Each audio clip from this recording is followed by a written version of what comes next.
The way Nashville started was a United Artists. They had just purchased a publishing company, country western publishing company, and they sent me a script that had been written by somebody, and they wanted me to do that. I said, I won't do this, but I'll do my own. And I sent Joan Tewksbury to Nashville. I said, just go there and keep a diary and come back, and because I'd never been there. So she did, and her diary was the spine of that script. She got off the airplane, and there was a traffic accident on the freeway going into Nashville, and she was stuck out there for 2 hours. And that's the way we opened the picture. And when UA saw it, they didn't like it at all, and they said, we don't like this, and they gave it reverted to me, and then Marty Stargard over at ABC saw it and said, let's do this. What do you do? Oh, well, I know it sounds arrogant, but I'm on my way to town if I ever make it to become a country western singer or a star. You go down to the bus stop in Nashville and you would just see a lot of kids getting off there with their guitar cases, because that was the center. Everybody thought that they're going to, country music was going to be their thing. That's where you went. It's a microcosm of the Hollywood syndrome. My objective was just to take this country western culture and the populist kind of culture and just put this into a panorama of and reflect American sensibilities and politics. Hal Philip Walker is, in a way, a mystery man. Out of nowhere, with a handful of students and scarcely any pros, he's managed to win 3 presidential primaries and is given a fighting chance to take a 4th. Thomas Hal Phillips, who was a political associate in this, who wrote the mandate and the speech for Hal Philip Walker, I told him, I said, create a politician that says the things that you would like to hear. Let's consider our national anthem. Nobody knows the words. Nobody can sing it. Nobody understands it. So at least we'll have a voice of these things that politicians don't say and that we think people are interested in. What's the name of the piano player, Bob? That's Frog. That's Frog. He plays like a frog. When I ask for pig, I want pig. Now you get me pig, and then we'll be ready to record this here tune. Henry really kind of sold me on the fact that he could do that part. You get your hair cut. You don't belong in Nashville. I originally offered that part, I think, to Bob Duvall, and he couldn't do it because of the scheduling. Geraldine's another person who's worked a lot for me. I'm madly in love with Geraldine. I have been for years. I think she's just the best. Who is that woman in there with a hat on? Mr. Hamilton, Bob. I'm Opal. I'm from the Bob, BBC, and I'm buddy, doing a documentary on Nashville. You know I don't allow no... We just decided that we needed a voice where you use a reporter to ask the questions that the audience has to know. Opal of the BBC, the character that Geraldine played, she was able to go through there with this ruse that she was making a documentary and touch everybody. So she was a good connecting tissue. Have you any children? Yes, I have 2 children. I have a boy and I have a girl. Oh, isn't that nice? How old are they? 12 and 11. Do they want to be singers like their mummy? Well, my children are deaf. Louise Fletcher was going to play that part, and her parents were deaf and dumb. And so she knew that sign language, which is how that got into the picture. And just as we were ready to go to Nashville and do that, why, she backed out of it. And so I replaced her with Lily, and the kids, being deaf, remained. What are you telling Jimmy? Talk about swimming class. He's telling me about swimming class. What'd you do? You swim today? Did you learn anything?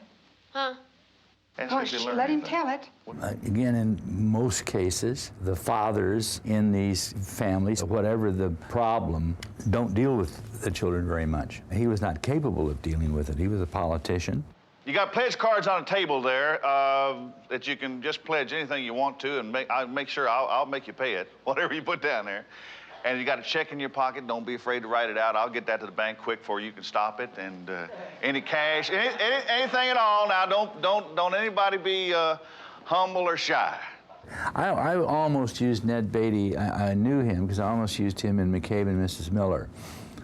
And I just felt he was a little young for it. And I knew him as an actor, and he was in my mind. And this part came up, and it was like Michael Murphy. I used Michael Murphy. And these are guys, actors that I knew had the characteristics of these, and could portray the characteristics of these various characters. I'd like to thank you for coming out to greet me today. It's great to be home.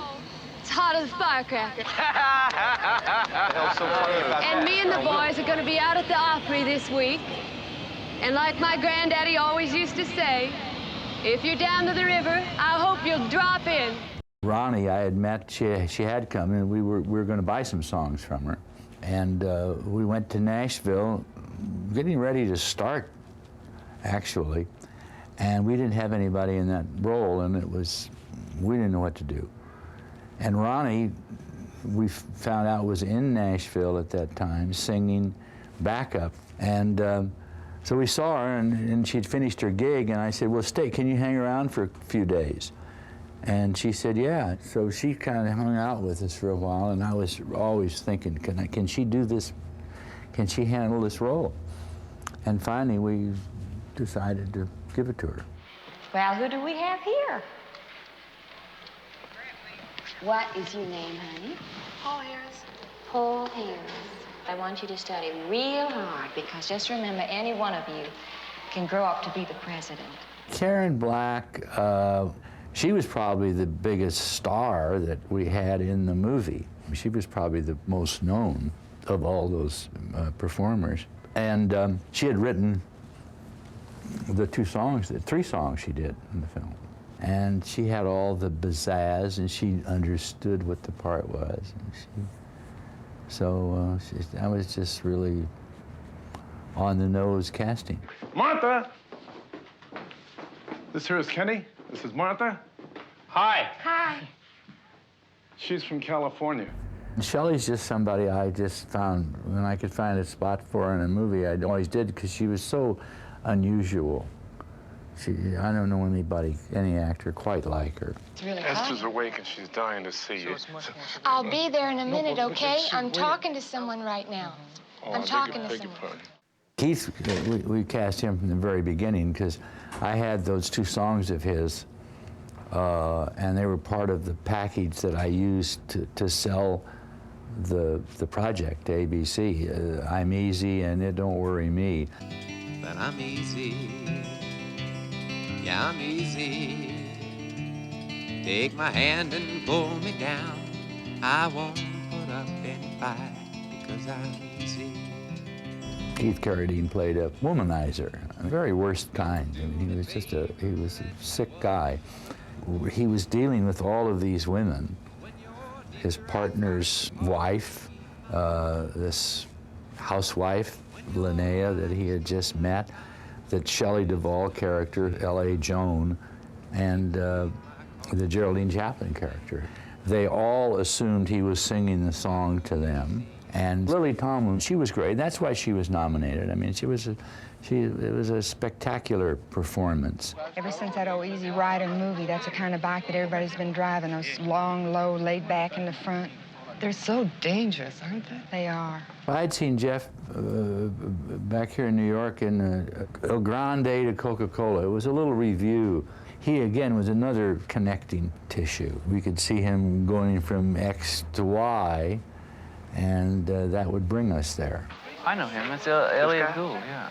He's a rather well-known actor. Oh, yes, Elliot Gould, the curly hair. Yeah, he was married to Barbara Streisand. Elliot Gould and Julie Christie and George Segal all just came through Nashville and visited while we were shooting. And so I put them in a little cameo as themselves. The George Segal one didn't make the cut. Elliot was very valuable, as was Julie. I mean, just to set up that one joke with Karen Black. Well, isn't that an honor? What a surprise. Julie Christie. Haven, there's been a lot of those movies. Julie Christie, she's a famous star. You've been She's won the Academy Award. No, I'm not kidding. She got it for one of those pictures. I don't know which one it was. She's done so many. Isn't it, Jim? Well, they're both She's just got the worst sense of humor. No, she's lovely. She's just a beautiful come on, Haven. girl. She can't even comb her hair. Our main issue was that we were doing a political campaign. And everything else that happened in the film Nashville were just a series of stories that supported a bunch of characters. And the assassination, of course, the word assassination doesn't come to mind unless the word politics is connected to it. Many years later, when John Lennon was assassinated, I got a call immediately from the Washington Post, and they said, "Do you feel responsible for this John Lennon's death?" And I said, in what way?